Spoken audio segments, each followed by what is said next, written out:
Hey, what's up you guys, and welcome back no sa another vlog. And ngayon ang sagutin natin na tanong is yung ano reveal daw ang requirements, list of requirements daw sa direct hire. Okay, so there's maraming nag-comment dito no na i-reveal na daw natin yung mga requirements sa direct hire. Ano ba yung mga kailangan na requirements? Well,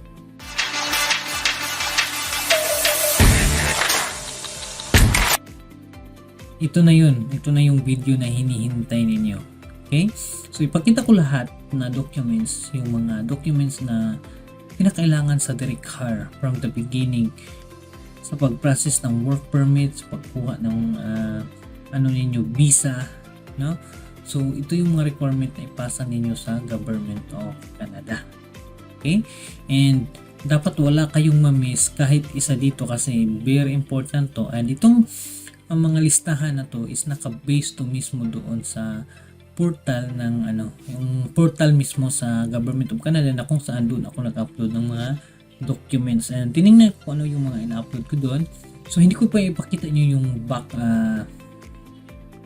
yung pinaka portal kasi sa confidential siya. So ipakita ko lang yung mga requirements, no, ano yung mga fill-upan, ano yung mga kailangan ninyo. Okay? So para makita nyo mismo, in-arrange ko na siya, ano yung una yung susunod, ano yung mga forms na dapat nyo fill upan, okay? And ipaintindi ko sa inyo kung saan nyo makukuha yung ibang forms na ano dito. Okay? So, continue watching kasi mag-share ako ng screen, no, dito. Lipat lang ako sa aking laptop, no, para maipakita ko sa inyo ng maayos. Okay? So, ngayon, nandito na ako. Okay. So, ito na yung mga requirements sa direct hire, no? Pag-apply nyo dito sa Canada. Okay? Ang first requirement is itong IMM forms ng Government of Canada. Sila mismo mag-provide nito. Fill upan nyo lang. Okay? Madali lang to fill upan. Okay? So, maybe in the future, makagawa tayo ng video kung paano nyo ma-fill upan to one by one. So, ang pinakauna is yung 1295E. Ito yung tinatawag na application for work permit made outside in Canada. Marami kayong pipilapan dyan. So, ito lang yung mga, kinuha ko lang yung mga first page para makita ninyo yung totoong hitsura para hindi kayo ma-scam kasi yung iba gumagawa ng kanilang pipilapan pero hindi yan galing sa Government of Canada. So, itong kinukuha ko based to sa aking file and mismo sa Government of Canada. Minsan may kulay, minsan wala. It's because yung iba dito is naka black and white lang pero ito yung original. Okay? Pero yung iba may kulay din, yung flag ng Canada may kulay siya. So huwag kayong magtaka na bakit black and white. Okay? Yung iba kasi is photocopy pero pwede yun. Okay? Pero minsan ang ibigay ng employee is yung colored. Right? So number one is IMM form. Ang form na to is application for work permit made outside of Canada. Okay? Next is ito IMM form 5645E. Okay? So itong IMM form na 5645E is family information. Okay? So kung pupunta ka ng Canada and then balak mo na kukunin yung mga pamilya mo, kapatid mo, or anak mo sa labas, or yung half sister mo, half brother mo, be sure na ilagay mo dito sa family information. Okay? And be sure kahit hindi kayo close sa mga kamag-anak mo na half sister or half brother, ilista mo dito kasi nakalagay yan dito. Okay? Kahit magkaiba yung apelyido ninyo. So, very important to na family information kasi dito mag-base ang Government of Canada in case ma-PR na kayo and then may kukunin kayo sa Pinas na kamag-anak. Right? Next, ito yung IMM form 5257_1. So, ito is application for temporary residence. So, dito ka naman mag-fill up, no? Kasi gusto nila malaman na temporary residence ka and inaalam dito kung saan bansa ka galing, okay? In case galing kasi ibang bansa like Taiwan, Korea, Japan, Saudi, okay? So, dito ka mag-fill up. So, madali lang to, okay? So, Next, ito yung pinakamahirap na kukunin na na letter, requirements sa Canada. Reference letter, no? 2 buwan sumakit ulo ko dito. Okay, reference letter to nakalagay dito na kailangan nakastate yan pangalan mo, yung passport mo, yung trabaho mo, magkano yung sahod mo per month, and then yung mga benefits mo, and then pipirmahan mo sa HR ninyo or supervisor mo. Okay? So, sa akin, para sigurado, pinapirma ko dyan is 2. Okay?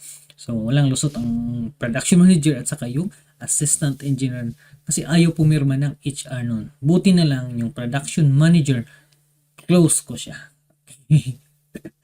yun lang kagandahan pag mabait tayo sa mga bossing natin. Okay? So, sa reference letter must be written on company letterhead. Dapat may logo ng company, show the company full address and telephone and fax numbers. Very important yung dalawa na magkadugtong or magkatabi kasi yan yung babasihan nila if legit o hindi. Okay? Dapat nakastamp with the company official cell.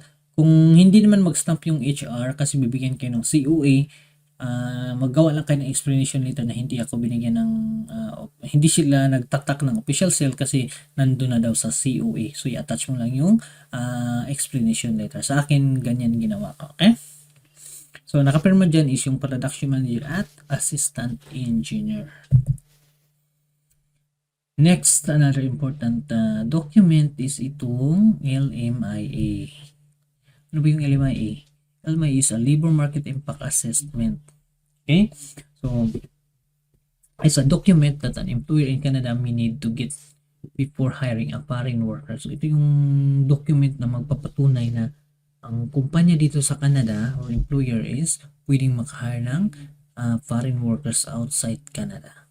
Okay? So, yan yung itsura ng legit na LMIA. Actually, itong mga files na nakikita nyo sa screen, akin to na files mismo. Sa akin to mismo na portal, kinuha ko siya para maipakita ko sa inyo yung itsura para hindi kayo ma-ignorante or hindi kayo ma-scam na ano ba itsura ng LMIA, ano ba itsura ng IM forms, okay? I hope na malinaw sa inyo. Next is syempre passport.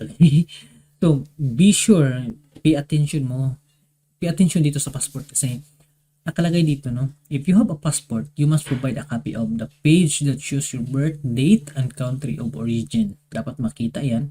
And any pages with stamp, visas, or marking. So, kung nagbakasyon ka sa Pinas, galing ka sa ibang bansa, mayroong mga tatak yan sa immigration sa atin, no?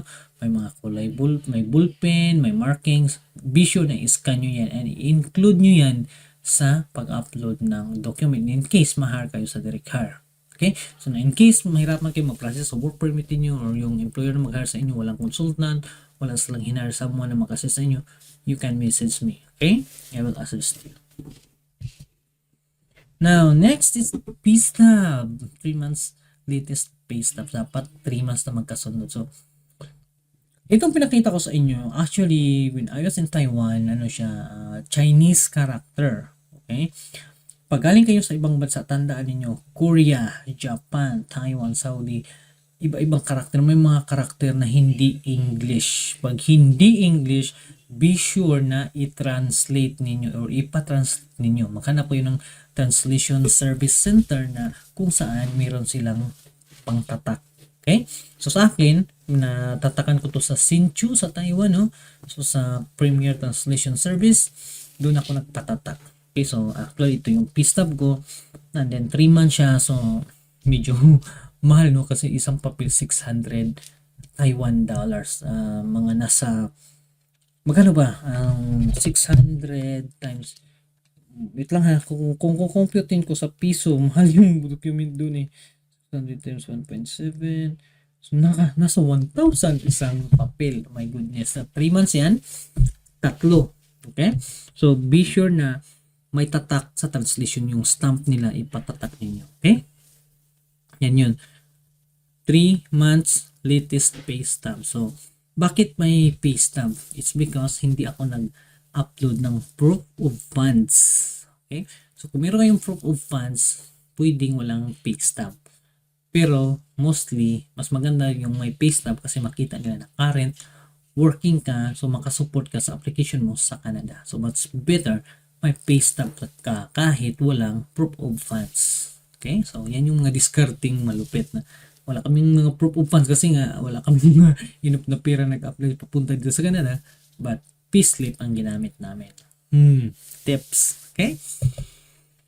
Next is Certificate of Employment. Okay, so yung Certificate of Employment, no, kung saan kayo nag-work or yung mga nakalagay sa resume niyo, lahat ng nakalagay sa resume ninyo, pag-upload ninyo sa Government of Canada, kung sabihin natin 10 or 5 company ang nilagay mo dun, 5 COE ang i-attach mo dun. I hope malinaw. Kung tatlo lang. Kung 10 COE. Kung isa lang, isang COE lang. Okay? So, ganun din. No? Dapat may company details. Alright?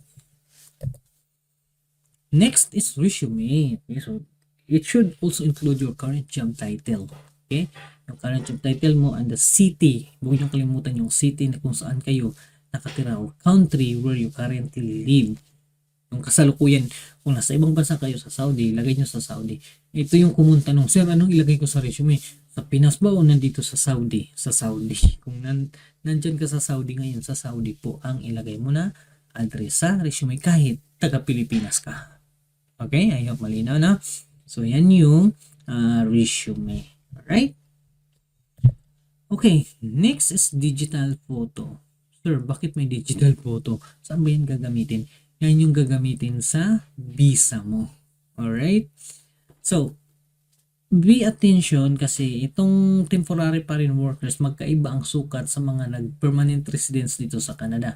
So, 50/70 pag nag-PR ka, but kung bago ka palang pasok dito sa Canada or papasok ka palang sa Canada, ang sukat sa visa photo mo is 35mm by 45. Magkaiba yung sa US, magkaiba yung New Zealand, magkaiba yung ibang country. So, specific sa Canada is 35 by 45mm visa photo or digital photo.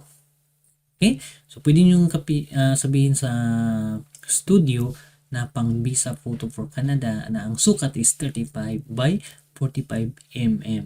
Okay? So, makita nyo sa picture, hindi pwedeng nakatagilid, hindi pwedeng nakaganon. So, dapat naka-straight ka sa camera. Nakaganyan ka talaga. Okay? Dapat maayos yung kuha. Alright? Kasi ma-decline kayo pag nakaganyan kayo. Ayaw nila yon. Okay? Marami ng mga kababayan natin na deny dahil dun sa picture. Okay? Or sa visa po to. Next is siyempre yung employment contract, job offer from employer in Canada. Ito yung galing sa nag-hire sa inyo or employer niyo dito sa Canada. So sa akin is my company is Cook Aquaculture. So yan yung kontrata. That's legit na company, legit na kontrata, ganyan yun. Okay? So take note nyo no kung ano yung mga documents na kailangan niyo. Right? Next is yung diploma. No? Kung high school ka lang, pwede siya. O kung kapag tapos ka ng college, pwede din. Kung hindi ka nakapagtapos ng college, sabihin natin undergraduate, i-upload mo yung high school mo and isabihin mo doon sa application mo or explanation na undergrad ka. And then makikita naman yan sa transcript of records, okay, or TOR. Okay, so diploma, and then ang follow-up is TOR. Kung high school graduate ka, ang gagamitin mo is yung Form 137. Okay, sa mga nag-college is TOR. Right? So, yan. And then, hindi makalimutan kung saang bansa ka ngayon nag-apply. Okay, so police clearance. So, dapat malinaw yan ha. Kung sa Taiwan ka, kuha ka ng police clearance sa Taiwan, kuha ka ng NBI sa Pilipinas. Alright? Kung sa Saudi ka, kuha ka ng police clearance. So, ang itong police clearance, ano ba yung limit nito, sir? Within 10 years. So, 2024 minus 10, 2014. Kung nagpunta ka ng Macau, nagpunta ka ng China noong 2014 or 15 or 16, kahit matagal na yun, pero pasok sa 10 years, kailangan mong kumuha kung doon ka galing. Ngayon, sabihin natin, galing ka ng Saudi and then nag-Taiwan ka. No? Pasok sa 2014 hanggang 2024. So, sabihin natin 2015 pumunta ka ng Saudi and then nag-2019 pumunta ka ng Taiwan. So, dalawang police clearance ang kukunin mo. Saudi at Taiwan. Kasi gusto makita ng government of Canada kung wala ka bang record doon sa previous company or previous country na pinanggalingan mo. I hope malinaw, no? And don't forget to share this video sa mga nangangailangan, no? Kung ano ba yung mga requirements sa direct hire, kasi marami na talagang gustong mag-direct hire kasi gusto nila na makatipid sa gastos. And I'm here para i-guide kayo. Okay? So don't forget to share this video kasi napaka-informative nito para sa mga baguhan pa lang na pupunta sa Canada. Okay. Next is NBI. If you are applying jobs in Canada, NBI clearance with a no derogatory record is what you need. Otherwise, you may be required to provide additional documents. So, yan yun. Okay? Nakalagay no derogatory record. Okay yan. Okay? So, wag nyo i-appeal, wag nyo isama yung personal copy. Yung dalawang copy yun, di ba? So, ang personal copy, i-keep nyo yun for renewal. Alright? So, kailangan maraming documents, no? Next is yung PSA birth certificate. So, alam nyo na to, no? Kasi, ano na to? Lahat kayo may birth certificate, okay? Next is residence card.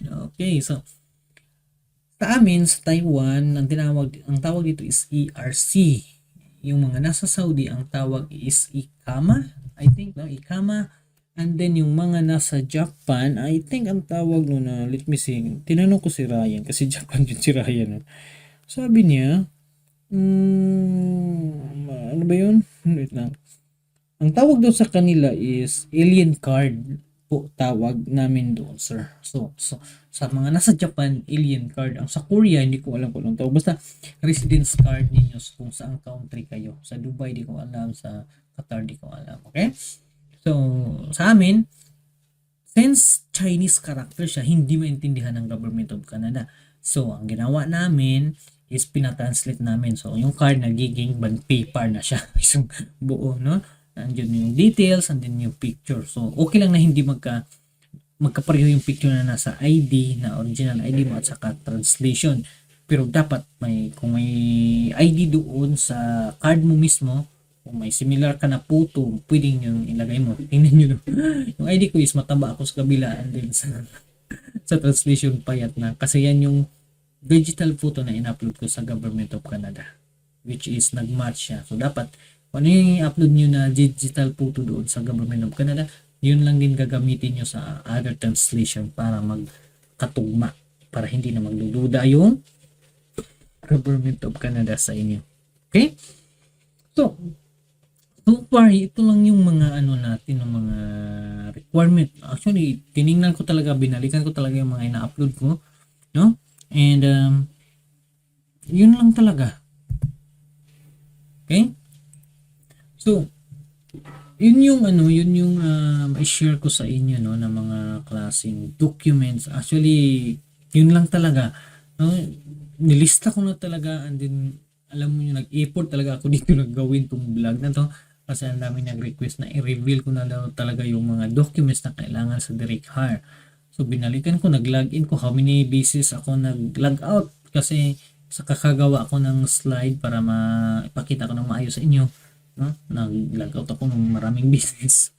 Log-in, log out ako doon. Okay? Para makita ko yung portal kung ano yung ina-upload ko doon. Okay? So, ang pinaka-importante is yung IMM forms ng Government of Canada. No?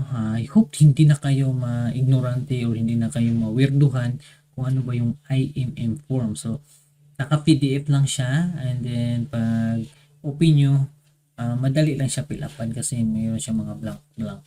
Okay? Open nyo lang sa Acrobat Reader and then makita nyo na yung kung saang fields ang dapat ninyong fill upan. Alright? So, pagbaguhan pa, medyo challenging, masakit sa ulo kasi first time nyo pa, but don't worry kasi i-guide ko kayo if you need help. Alright? So, 1295E, 5645 at saka 5257-B1. Okay?